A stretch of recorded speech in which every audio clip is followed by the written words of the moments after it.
Pessoal, esse tema é um tema que normalmente vocês gostam bastante, né? E aí, como vocês estão tendo ao mesmo tempo as aulas, né, de urgência e emergência, eu tenho certeza que muita coisa vocês já vão ter de conhecimento lá da aula. Então, o meu foco aqui não é ficar, não é atentar a vocês para esse tema, é tentar a vocês para o atendimento de uma parada dentro de uma UTI. Porque vocês estão tendo na urgência e emergência o atendimento. Como é que acontece o atendimento? Em uma sala de emergência. Muda o atendimento? Não. O que muda muitas vezes é a dinâmica do lugar, tá? A dinâmica é que pode se alterar. Isso pela disposição física do local, pelo número de pessoas destinadas ao atendimento, pela disposição dos materiais, né? Então, alguma coisa ou outra vai mudar, mas o atendimento propriamente dito é basicamente o mesmo, tá? Que vocês vão aprender aí. Então, é importante, primeira coisa, que vocês saibam identificar alguma alteração no monitor cardíaco do paciente. Lembra que lá na UTI, o paciente vai ficar monitorado o tempo inteiro, ou seja, naquele monitor cardíaco, aquele monitor multiparamétrico, ele vai ficar monitorado o tempo inteiro. Então, aqui, ó, nesta onda verde que vocês estão vendo aqui, esse gráfico verde, ele é a frequência cardíaca do paciente e fica o tempo inteiro aparecendo como se fosse um eletrocardiográfico, né, um eletrocardiograma ligado 24 horas. Enquanto o paciente permanecer com este monitor, ele vai permanecer monitorando o seu eletrocardiograma. Por que eu preciso que vocês saibam minimamente saber se tem algum problema ou não? Porque de repente o paciente apresenta qualquer uma destas alterações no monitor, quem estará no atendimento serão vocês. Então não vai ter um médico ali para identificar que o paciente está com um problema. Certamente na UTI, quem vai identificar a parada são vocês, tá? Então é preciso que vocês saibam que se aparecer qualquer tipo de linha como estas que vocês estão vendo aqui, que são linhas diferentes, né? Que tem desfechos diferentes, mas que são alterações, então qualquer uma dessas será considerada alteração e precisa de um atendimento imediato, uma vez que o paciente está na UTI para isso, tá? Então vejam, se ele apresenta uma linha desregulada, desordenada dessa, ele pode estar em uma fibrilação ventricular e aí o atendimento vai ser de um jeito. Se ele tiver assim, ó, mais organizado, mas completamente sem a curva normal, será um ataque cardíaco-ventricular. Então, o tratamento será outro. Se ele tiver assim, porém, eu for verificar a responsividade e o pulso e o paciente não apresenta pulso, a tratativa será outra. E aqui no caso da assistolia, que é a linha reta, também a tratativa será outra. Eu aposto que o professor Carlos, que está dando urgência e emergência para vocês, já falou incansavelmente disso. E eu não pretendo aqui repetir o conteúdo que ele passou para vocês, tá? O que eu quero aqui e tenho como intenção é que a gente entenda que na UTI o que vai mudar é que muitas vezes não é o médico que vai fazer a identificação de que tem algum problema com esse paciente, e sim nós da enfermagem. Isso porque nós estamos 24 horas com o paciente, né? Então vocês, por exemplo, na hora de um banho, podem identificar uma parada cardíaca, tá? Basicamente, para que a gente entenda, tanto nesta curva aqui, que parece uma curva normal, quanto nesta, então tanto na ESP, que esse nome vocês já devem ter ouvido falar, quanto na sistolia, o coração do paciente não está batendo. Então, a primeira ação que a enfermagem vai ter é: identificou o problema? Chama ajuda, porque sozinho a gente não faz nada. Então, o professor Carlos já deve ter dito isso para vocês. Chamou ajuda, começa a preparar o cenário. Qual é a preparação do cenário? Veja, Para eu fazer uma compressão cardíaca efetiva, é necessário que a prancha esteja embaixo do paciente, não é? Então eu já vou ali afastando a cama do paciente, deixando a cabeceira livre. Se tiver a prancha no quarto, eu já posso tentar posicionar a prancha. E nestes dois casos, ou seja, o paciente não apresenta pulso, imediatamente eu inicio a ressuscitação cardiopulmonar a partir da compressão cardíaca, tá? Nesses outros dois casos, certamente o paciente pode ter pulso. E aí, enquanto o paciente tem pulso, a tratativa será outra. Eu não preciso comprimir já que o coração dele bate, mesmo que o coração bata de uma forma desordenada. Então aqui, ó, a necessidade aí do carro de parada imediatamente, por quê? Porque vai ser utilizado o desfibrilador para fazer o coração sair destas frequências que estão erradas, essas frequências de batimento não são adequadas para que o paciente tenha um volume de sangue sendo encaminhado para o corpo, tá? Então, eu falei de uma forma bastante reduzida, o professor Carlos deve ter falado exaustivamente isso para vocês e sigam exatamente lá o que aprenderam com ele na aula. Como a gente sabe, ele deve ter mostrado esse gráfico aqui para vocês, quando um paciente tem uma parada cardiorrespiratória, certamente algum desses problemas aconteceu, porque não é do nada que o paciente vai apresentar uma parada cardíaca, né? Então, ou ele está em um estado de hipovolemia, ou seja, sangrou e perdeu sangue, ou ele não está oxigenando adequadamente, ou ele tem hiper ou hipocalemia, que tem a ver aí tanto hipo ou hipercalemia quanto a acidose, quanto a hipoglicemia tem a ver com eletrólitos do sangue, então algum problema aconteceu em relação à demanda de eletrólitos, ou ele entrou em um estado de hipotermia. Falando para vocês assim de uma forma bem clara, né?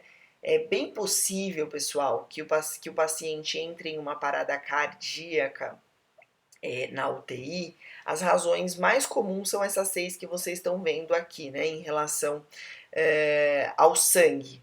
E em relação ao sangue, que são esses 6 aqui, é bastante comum o paciente entrar em parada cardíaca por conta de hipotermia.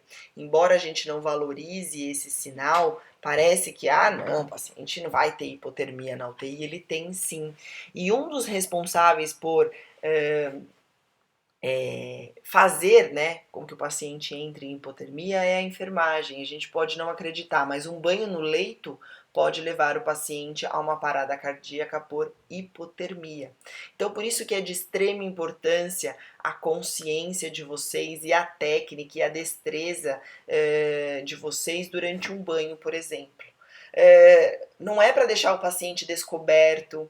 A gente aprendeu lá na escola que quando deixa o tronco descoberto para a higienização do tronco, os membros estarão cobertos. A gente sabe que tem que ser ágil, que não pode demorar muito, que a utilização de água e sabão é necessária, mas na medida certa, não é para encharcar a cama do paciente, porque a água esfria e aí o paciente entra em estado de hipotermia. Então vejam, está na nossa mão. A hipotermia está na nossa mão, porque certamente nós temos aí o papel fundamental para a manutenção da temperatura do paciente, tá? Outras 6 causas está aqui do lado, ó, por tóxicos, ou seja, por algum medicamento que o paciente esteja recebendo, por uma trombose tanto no coração quanto no pulmão, por uma tensão no tórax, ou um tamponamento cardíaco, ou um trauma. Essas 6 razões aqui, normalmente em UTI são menos comuns, tá? Às vezes uma trombose ou medicamento tóxico pode acontecer, mas são menos comuns do que estas outras aqui que podem acontecer ou por algum descontrole de eletrólito. Então você está vendo aí que se o paciente tem uma hipoglicemia, ele pode ter uma parada cardíaca, hipotermia, se ele está sangrando muito, se ele tem aporte insuficiente de oxigênio. Então essas 6 razões aqui acabam sendo mais comuns de acontecerem em pacientes com monitorização na UTI, tá? Não que isso aqui não possa acontecer, tá, pessoal? Não estou dizendo isso. também acontece, mas talvez com uma frequência um pouco menor. Eu deixei aqui só frisado para vocês, porque muitos alunos já me perguntaram em outras turmas, e aí eu preferi deixar frisado aqui para vocês, porque tem bastante dúvida do que se trata a hipo ou a hipercalemia.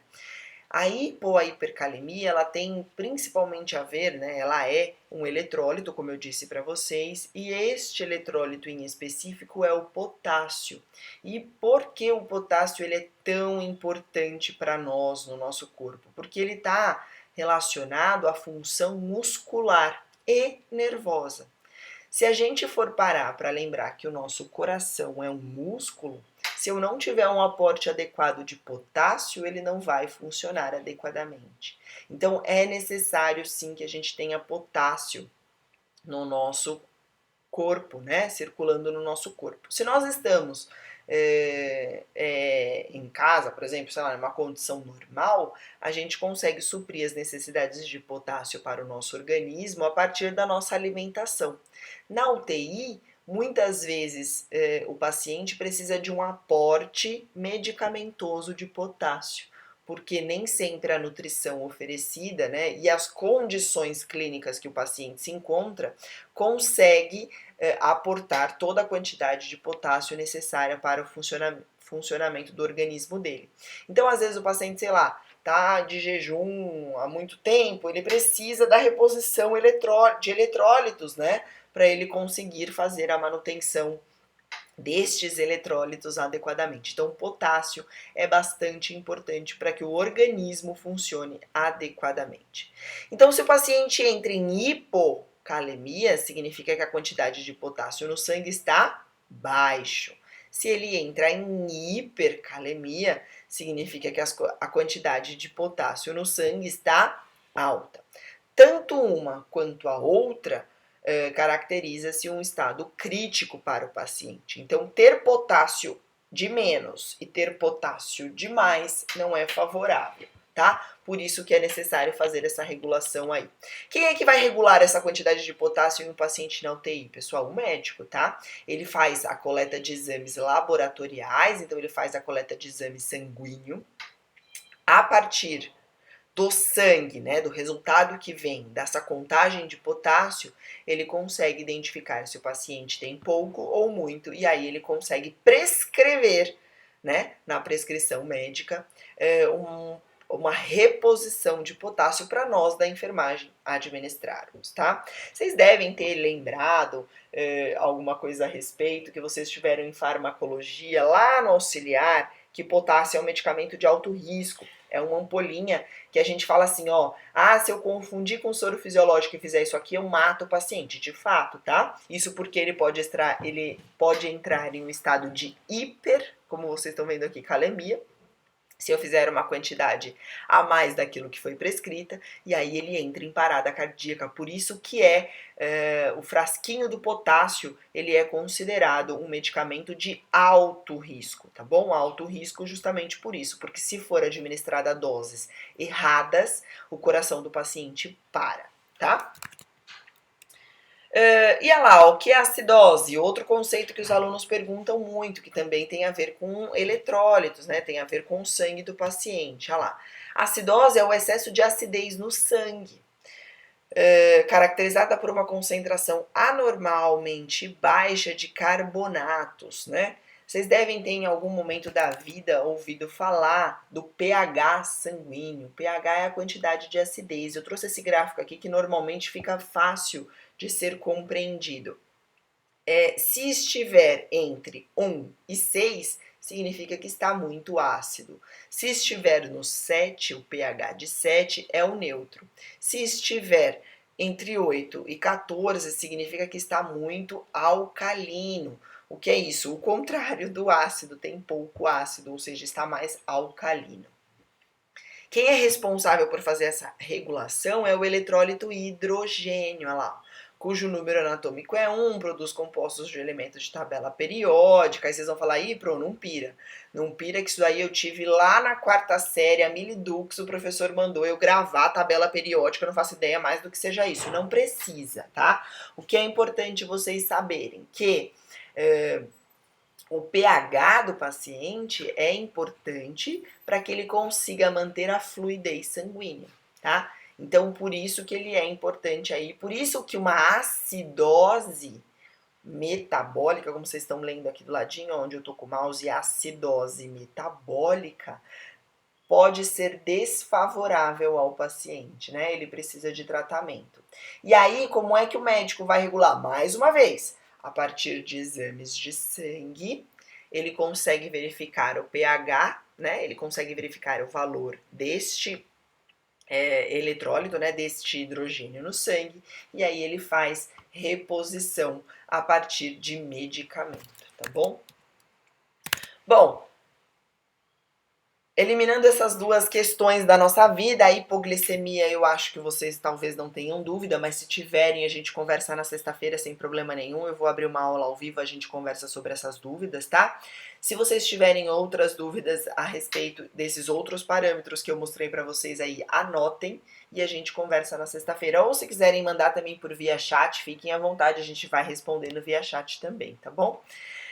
Bom, eu não vou focar, como eu disse para vocês mais uma vez, porque o professor Carlos está dando com maestria aí esse tema para vocês, né, em urgência e emergência, mas o que eu preciso que vocês gravem, existe uma sequência de atendimento para uma parada cardíaca. E na UTI essa sequência também é seguida, tá? Por quê? Porque sozinho a gente não faz nada. Então, a partir do momento que a gente identifica, veja como muda somente o termo que eu vou utilizar. A partir do momento que a gente vigilância e prevenção, né? A partir do momento que a gente identifica uma parada cardíaca, eu fiz a identificação, imediatamente eu preciso chamar ajuda. Na UTI, como é que eu vou fazer a identificação de uma parada cardíaca? Como que eu identifico que o paciente está em parada? Bom, ou eu vou ver no monitor cardíaco um traçado que eu não conheço, que é um traçado que não está normal, e imediatamente a gente precisa fazer a verificação do pulso. Se o paciente, aliás, mentira, eu vejo lá no monitor, eu chamo o paciente e aí eu faço a verificação do pulso. Então, de repente, eu sei lá, eu tô dando um banho no paciente, banho de leito. Eu vi que o monitor começou a ficar meio estranho, olhei pra cima, vi lá, vixe, esse monitor não tá legal. Eu chamo, seu José não respondeu não. Seu José não respondeu mesmo. Eu vou verificar o pulso. A hora que eu verifico o pulso, e aí por isso que eu preciso que vocês sejam técnicos de excelência, galera. Eu preciso que vocês saibam quais os locais de verificação de pulso. Eu não posso ser aqui na radial, precisa ser locais centrais de verificação de pulso. Então, ó, jugular, direita ou esquerda. Verifiquei o pulso, não achei pulso na jugular, eu paro o que eu estou fazendo imediatamente. Se eu estiver acompanhada, eu peço ajuda para voltar o paciente em decúbito dorsal e uma dessas pessoas, ou eu mesma, vou chamar ajuda. Isso porque sozinho a gente não vai fazer nada, tá? Então na UTI funciona assim. A gente identifica a parada, a gente chama ajuda e aí sim a gente começa a preparar o cenário para o atendimento. Aqui, ó, aqui tá acontecendo uma parada cardíaca. Foi identificada por uma pessoa, chamaram ajuda e começaram a preparar o cenário. Que é isso? Eu preciso afastar a cama da parede, eu preciso abaixar as grades da cama, eu preciso abrir espaço para que seja colocada a prancha rígida para a compressão cardíaca. Então, tudo isso é papel do técnico de enfermagem da UTI. Então, vamos lá, de novo. Ele reconheceu a parada. Como que reconhece a parada? Olha lá algum problema no monitor, chama o paciente não responde, verifica pulso, não tem pulso. Verificou a parada? Tá, o paciente está em parada cardíaca. Eu tô sozinho, o que eu faço? Imediatamente saio do quarto e chamo ajuda. Pessoal, eu estou com um problema no leito tal, imediatamente, preciso de auxílio. Volta pro quarto. Porque essas pessoas que vão oferecer ajuda para você, elas vão trazer o carro de parada e a equipe de atendimento dessa parada, enquanto você está dentro do quarto ainda, tá? Chamou ajuda? Bom, a ajuda tá vindo. O que, que eu vou fazer? O que, que eu vou fazer? Preparar o cenário. Como? Bom, eu afasto a cama da parede, porque para ter circulação de pessoas, eu abaixo as grades. E se a minha ajuda estiver demorando muito, mesmo sem prancha rígida, eu já posso iniciar a parada, a ressuscitação cardíaca a partir da compressão cardíaca nesse paciente. Mas o ideal é que, enquanto eu estiver preparando o cenário, a equipe já esteja chegando no quarto para que a gente comece um atendimento efetivo. Qual é o ideal? O ideal é que eu tenha pelo menos 5 pessoas para fazer o atendimento de uma parada. Porque, ó, uma vai ficar contando o tempo, uma fica na medicação, uma fica na ventilação, uma fica com o comando do monitor e uma fica com as compressões. E lembrando que esses papéis, eles podem ser definidos pela própria equipe e eles podem serem revezados entre eles, né? Porque uma pessoa só na compressão cardíaca certamente não vai ter sucesso. Isso porque a compressão cardíaca cansa, vocês devem ter visto lá com o professor Carlos, e você sozinho, ou seja, um profissional, não consegue de jeito nenhum dar conta da compressão sozinho durante todo o atendimento de parada. Então, essas pessoas podem ir trocando os seus papéis para ir ter um atendimento efetivo durante a parada cardíaca. Então ali, ó, só para ficar grafado para vocês aí, qual é a função do técnico numa parada? Aproximar o carro de emergência, colocar a tábua rígida, preparar a medicação, controlar o tempo e a administração do medicamento, obter via de acesso venoso, ou seja, ele precisa manter um acesso calibroso para esse paciente. Providenciar o auxílio na obtenção de equipamentos ou algum material que seja necessário e ajudar no transporte do paciente após o atendimento, porque às vezes, mesmo estando no leito da UTI, se for uma UTI de observação, ele vai precisar ser encaminhado para um leito de urgência. Então, esse paciente, muitas vezes, mesmo dentro da UTI, pode ser que seja necessária a transferência. Não é comum, tá? Como toda UTI já tem todo o equipamento necessário para atendimento dele, não é comum que ele seja transferido, mas vai que acontece dele ser transferido. Somos nós, técnicos de enfermagem, que auxiliamos aí no preparo desta maca para a transferência, certo? Então vamos lá, ó. Chamei a ajuda vai trazer o carro de parada, ó. O carro de parada, que lindo se fosse assim, né? Eu espero que a instituição que vocês farão estágio tenha um carro de parada para que vocês vejam. Então vai ser assim, ó que bonitinho. Tem aporte de oxigênio, tem o desfibrilador. Nestas gavetas tem as medicações necessárias para o atendimento de parada. E aqui na frente, como vocês estão vendo, tem a prancha rígida. Quais são as medicações que a gente usa na parada? Lá, adrenalina. Vocês devem ter visto, o professor Carlos falou para vocês. Então, a adrenalina, ela faz vasoconstrição, ela serve para quê? Ó, melhorar o fluxo do coração e do cérebro e tem uma maior chance de o paciente voltar a uma circulação adequada, normalmente, por ele mesmo, né? É feito aí 1 miligrama a cada de 3 a 5 minutos. E normalmente são feitas 2 doses, né? A gente faz aí, pode ser feitas quantas necessárias forem, mas normalmente é feita 2 doses e o paciente já volta da parada. A amiodarona é também a segunda medicação de escolha, então normalmente a gente faz 1 dose de adrenalina, 2 doses de adrenalina, se o paciente não voltou a gente faz a amiodarona, o paciente não voltou, volta a fazer adrenalina, depois faz mais 1 dose de amiodarona, tá?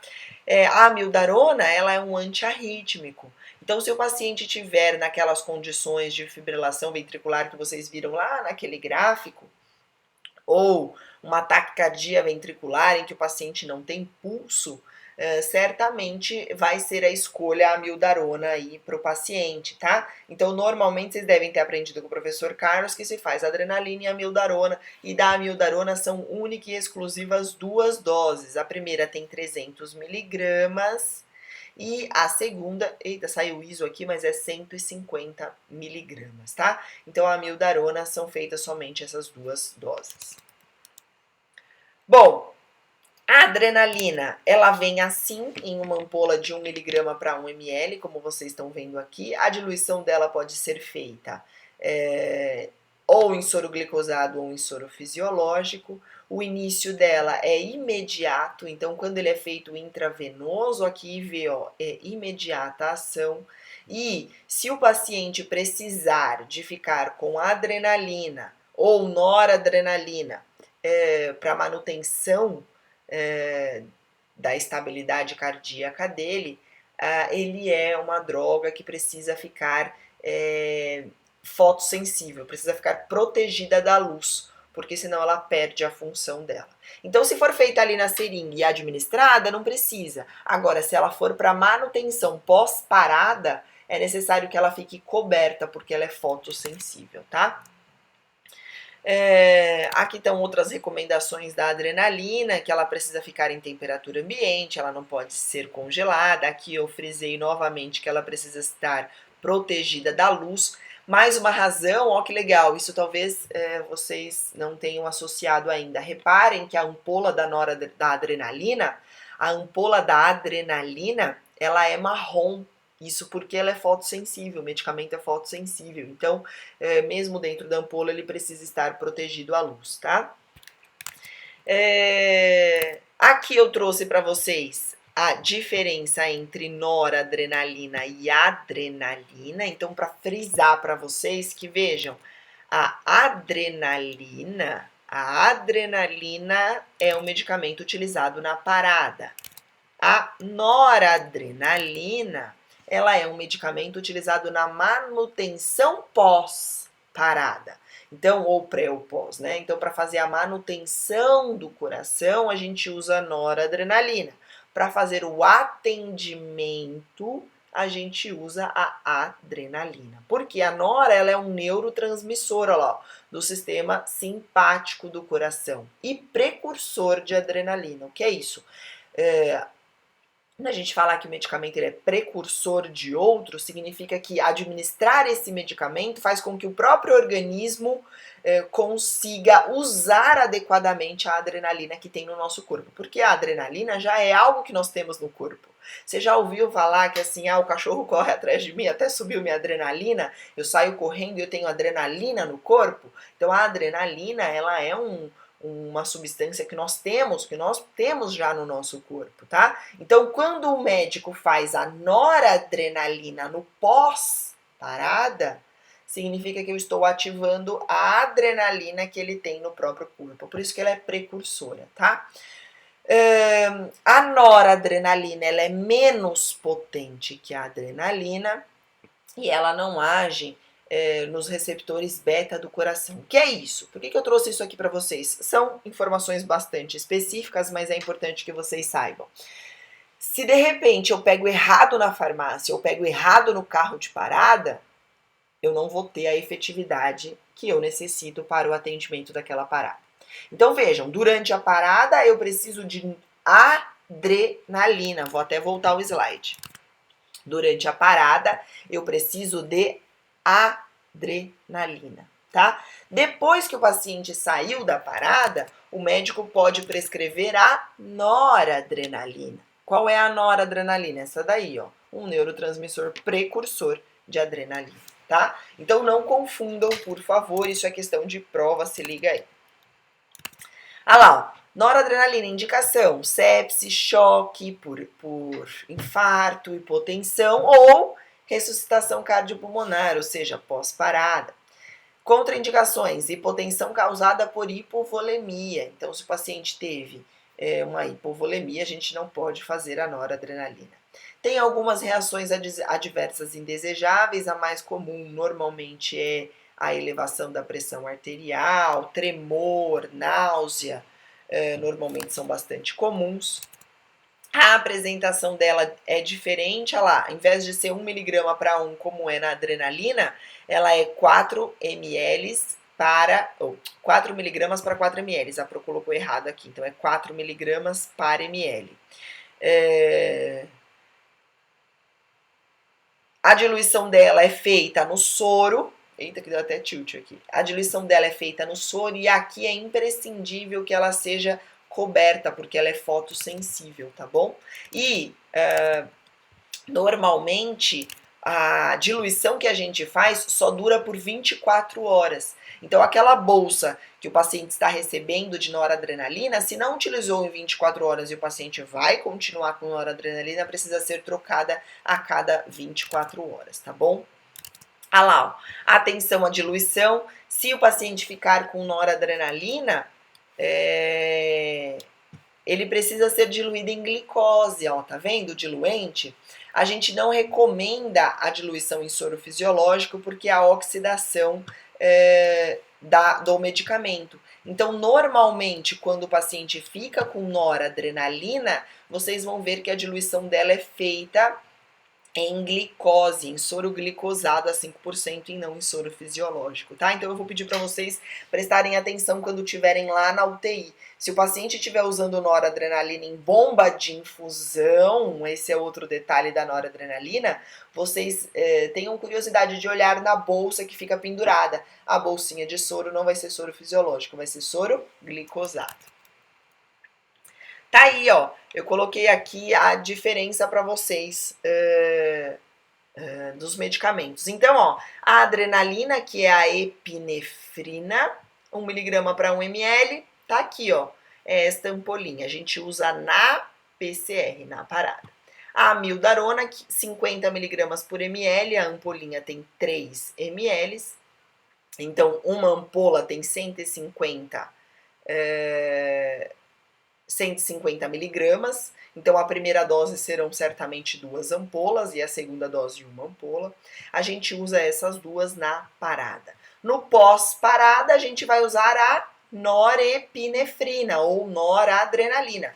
Pessoal, atentem-se. Falar epinefrina e adrenalina é a mesma coisa. Falar norepinefrina e noradrenalina é a mesma coisa, tá? Então, uma é uma coisa, outra é outra coisa. Epinefrina e adrenalina são iguais. Norepinefrina e noradrenalina são iguais, tá? Tá aqui, ó, a norepinefrina é 4 miligramas para 4 ml, a ampola tem 4 ml, então é uma ampolinha maior e ela vai ser diluída aí no soro glicosado para ficar em bomba de infusão no pós-parada, tá bom? Aqui eu deixei para vocês a reanimação cardiopulmonar, como que ela é feita, né? Então, a compressão cardíaca, o professor Carlos deve ter dado isso muito bem para vocês, então eu vou passar rapidamente por isso, tá? Aqui tem que ser colocada as mãos, olha lá, ó, no centro do tórax, próximo ao processo tifoide, e a compressão, ela é feita, ó, com o tronco do profissional, não somente com a força dos braços, tá bom? Se vocês tiverem alguma dúvida a respeito disso, ou se o que eu falei está diferente do que o professor Carlos falou em algum momento, podem trazer lá na sexta-feira, a gente discute mais a respeito, tá bom? Na sexta-feira eu vou deixar a aula de ventilação mecânica, que é esse próximo slide que vocês viram eu passar aí. E eu espero não ter confundido, espero ter esclarecido a mente de vocês em relação à parada. Procurem estudar bastante sobre o papel do técnico de enfermagem, que foi aqueles que eu falei nos dedinhos aqui durante a parada cardíaca na UTI. Tá bom, pessoal? A gente se vê na próxima aula.